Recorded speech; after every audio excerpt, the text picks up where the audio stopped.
Hafaday, I'm Yuri Caballero from the Pacific Daily News, and here are our top stories from the PDN newsroom. An audit report released Wednesday by the Office of Public Accountability showed the Guam Memorial Hospital ended fiscal 2023 with a net loss of $40.9 million, widening its negative financial position from $257.5 million in 2022 to negative $298.4 million.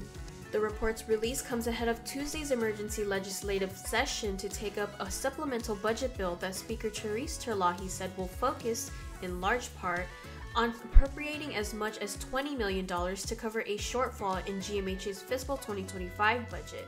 Around this time last year, GMH received a $50 million bailout from Gov Guam and additional millions of dollars in allocation from the Federal American Rescue Plan funds under the governor's purview.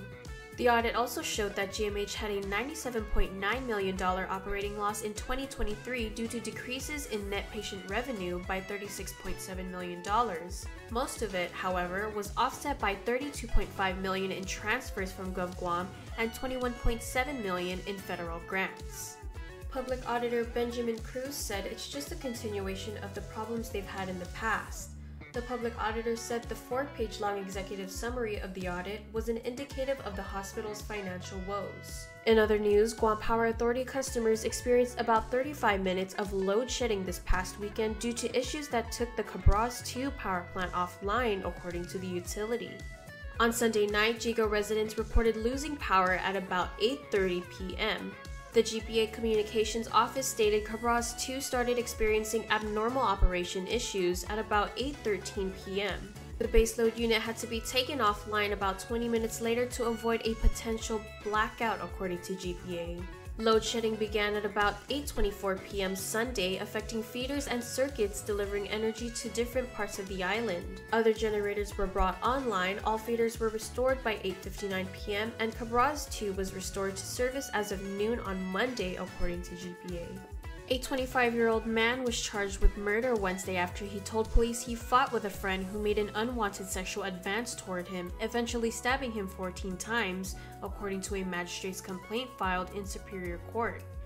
Ethan James Franklin Akiningok Mendiola, 25, was charged with murder as first-degree felony and aggravated assault as a second-degree felony. Both charges include a special allegation of using a deadly weapon in commission of a felony. Although Mendiola called 911 after stabbing Ryan Lou Chaco, 37, another friend, Frank Joseph Gumatauta Regis Jr., wanted to cover up the killing, the complaint stated. Regis disagreed with alerting the police and told Mendiola he would take care of the situation, the complaint stated. Regis, 24, was charged with arson as a third-degree felony and misdemeanor destruction of evidence, obstructing a government function, and desecration. If found guilty of all charges, Mendiola could spend up to 73 years in prison, while Regis faces 8 years, according to court documents.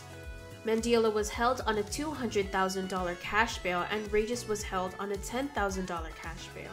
In other news, former Governor Paul M. Calvo, who served as Guam's chief executive from 1979 to 1983, has passed away on Wednesday at the age of 90. Calvo was Guam's third elected governor. He was surrounded by his family when he died peacefully at his home in Maiti. Governor Lulian Guerrero said in a governor's circular that U.S. and Guam flags have been ordered flown at half-staff at the governor's complex and on all public buildings and grounds as a mark of honor and respect for Calvo's passing.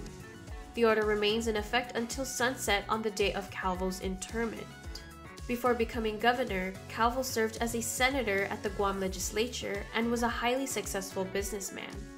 He and his brothers, Edward and Thomas, grew the Calvo family business started by their father, Eduardo T. Calvo, to include insurance, real estate, retail, wholesale, and other enterprises. For more of these stories, go to guampdn.com and follow us on social media.